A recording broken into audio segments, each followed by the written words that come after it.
President Biden unveiled a 200-page national strategy to fight the coronavirus pandemic, which means he's already done more to fight the coronavirus than former President, that guy with the hair. I can't, whatever. That's Seth Meyers. Kicking off your late-night jokes, Jimmy Kimmel said at the top of the list things they needed to dramatically improve are Trump's vaccine rollout plan, which will be a challenge considering the fact that we found out it does not exist. Seth Meyers said the Trump administration had a year and they didn't even sit down and draw up a plan. Was coronavirus task force leader Mike Pence in cold storage during that whole time? Did Dr. Birx get lost in a pile of scarves? Jimmy Fallon, honestly, what did they expect? It's like walking into your house and being mad that your dog didn't do your taxes. Fallon's writers, man, they've had a good year now. Like, it's been a good, solid year of, I think Fallon's writing has been on point. Colbert said President Biden signed 10 executive orders to get his pandemic plan rolling, including a requirement for masks while traveling, studies and trials of COVID-19 treatments, and more public data on cases and vaccinations. It's a new strategy the White House is calling Operation Well Duh. Fallon, as part of Biden's new COVID strategy, he's launching the 100 Days Masking Challenge. Biden's smart. He knows that he can get Americans to do anything if he makes it sound like a TikTok challenge. And Colbert says the best part is the Biden administration is going to keep us informed about what they're doing with regular expert-led science-based public briefings, which will be a nice change from moron-led Clorox-based dexamethasone ramblings. Wow. From Empire Online, Jim Gaffigan's got a new gig. Disney is making a live-action version of Peter Pan and Wendy. Jim Gaffigan will play Mr. Smee. That makes me realize I don't know anything about Peter Pan and Wendy other than there's Peter Pan, Wendy, and Captain Hook, I think. Who's Mr. Smee? Well, he's Jim Gaffigan. Hey, are you trying to fill your Sunday podcast with material? Well, good news for you. The Critics' Choice Awards have put out their nominations. The Critics' Choice Awards are bestowed annually to honor the finest in cinematic and television achievement. Historically, they are the most accurate predictor of Academy Award nominations. The nominations for Best Comedy Special are Fortune Feimster's Sweet and Salty, Hannah Gadsby's Douglas, Jerry Seinfeld's 23 Hours to Kill, Marc Maron's End Times Fun, Michelle Buteau's Welcome to Buteaupia, and Patton Oswalt's I Love Everything. If you ask me there, complete no-brainer. Hannah Gadsby Douglas, that was one of my favorite things of 2020. No-brainer there. The nominations for Best Comedy Series are Better Things, FX, The Flight Attendant, HBO Max, Mom, CBS, Pen 15, Hulu, Ramy, Hulu, Schitt's Creek on Pop, Ted Lasso, Apple TV+, What We Do in the Shadows, FX. Johnny Mac's pick is no doubt Ted Lasso, which was my favorite thing of 2020. Like everything that happened in 2020, I watched Ted Lasso. That was the best thing of that entire year. The critics, of course, are going to pick Schitt's Creek. I don't get it, but Schitt's Creek just wins awards and, they'll go with the flow. Hey, Schitt's Creek, I don't even know why we had nominations. You're just going to win. Best Actor in a Comedy Series, Hank Azaria for Brockmire, Matt Berry for What We Do in the Shadows. Interesting there. Nicholas Hoult for The Great, Eugene Levy for Schitt's Creek. All right. He wins, right? Schitt's Creek, congrats. Jason Sudeikis for Ted Lasso, best thing ever. And Ramy Youssef for Ramy. He's really good in that. They'll give it to Eugene Levy, and I would give it to Ramy.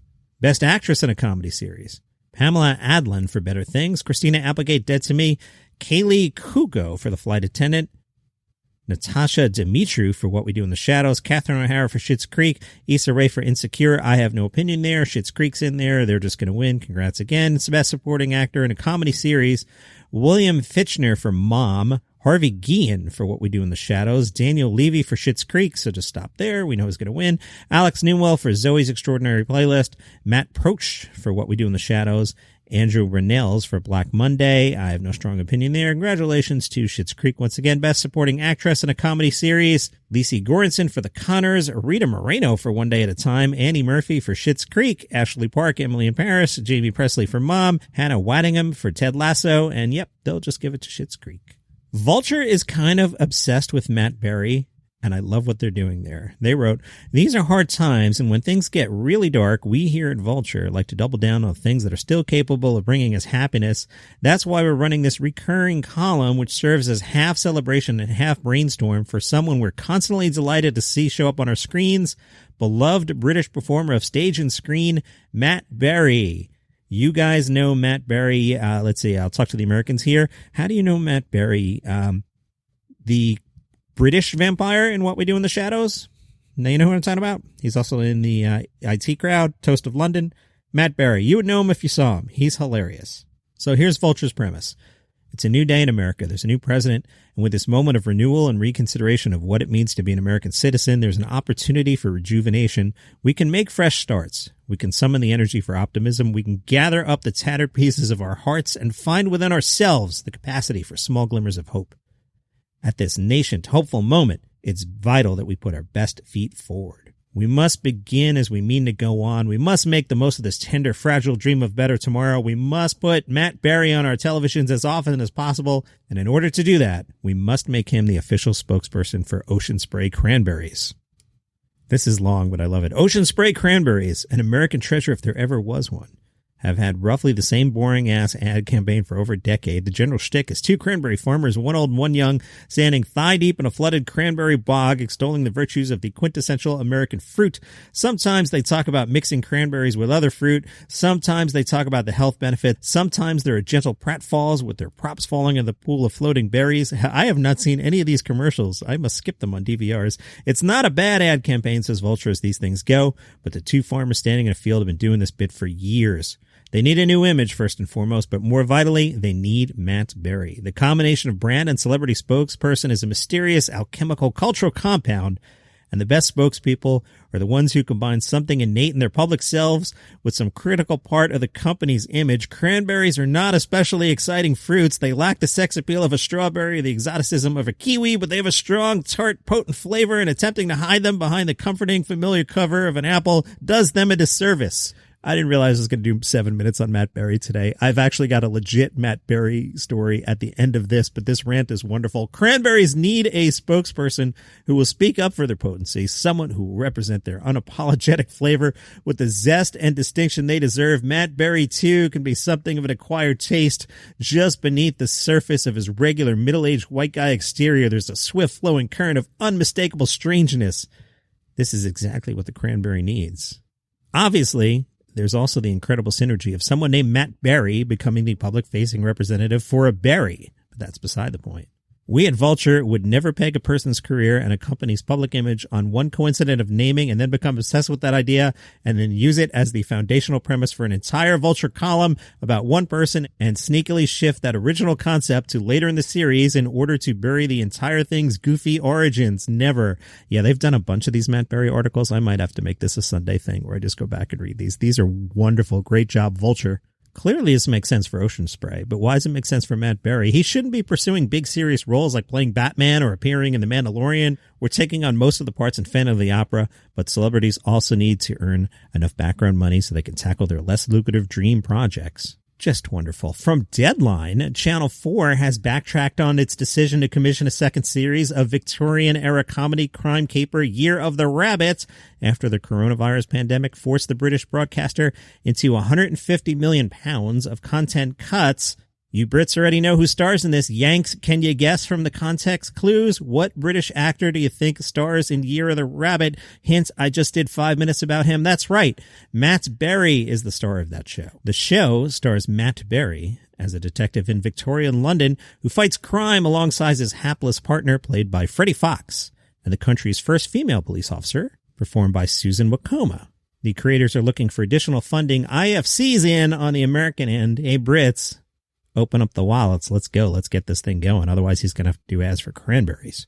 Deadline has learned that Matt Berry is working on a new series of his BAFTA-winning comedy, Toast of London. One of the creators there says, the best thing I can imagine is Toast in his black suit, completely unchanged, in the midst of America. That could be very interesting.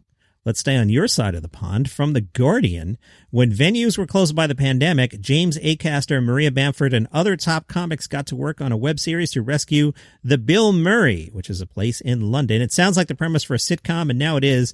The Bill Murray, that's the name of the place, not, don't think about the Groundhog Guy. The Bill Murray in North London, home to the Angel Comedy Club, is a commune for stand-ups. Comedians live as well as perform there, but like every venue in the land, it found itself critically endangered and inactive under lockdown. So what did the boss do? They made a sitcom about the desperate measures a comedy club takes to survive a moratorium on live performance. Big-name stand-ups rushed to take part. It became like Avengers Assemble. The result, Save the Bill Murray, streams next week. The Guardian tells us it helps to know what the Bill Murray is. It is a pub bought by comedians in 2017 and then renamed to run as a comedy club and college. Its instincts are egalitarian. Its value is more creative than commercial. James Acaster says the room's amazing because they're comedians. They kept tweaking it until they got this perfect room that's beautiful to perform and watch comedy in. It's a real hidden gem. I can't remember another instance of comics getting their own venue, designing it for stand-up, and making it work. One of the comedians, Tim Key, offered to perform a lockdown gig to one single audience member. He said, I hadn't been on stage for months. There I was with a sheet of Perspex in front of me and one audience member. You had a comedian desperate to perform and an audience member star for any comedy. It was really a warm moment. Acaster says, if and when we can do live performance again, it's going to be all hands on deck and everyone pulling together to get people back into the clubs. I always think with digital comedy, it's very important that it's not brilliant. I deliberately turn in a worse performance of everything I do so that people keep missing live comedy. Save the Bill Murray. It will be available to Angel Comedy Patreon members from January 29th on. Check that out. Boy, I've got a lot of leftovers today. I didn't expect to do 7 minutes on Matt Berry, but those things can wait. I do this 7 days a week. Believe me, at some point I will need the stories that can wait. And that's your daily comedy news for today. Follow the show on Spotify, subscribe on Apple Podcasts or Overcast. If you'd like to support the show, you can go to buymeacoffee.com/dailycomedynews and click on the button there and I'll get $5. And with it, I will buy an iced coffee. I've got one right here. And I'll see you tomorrow.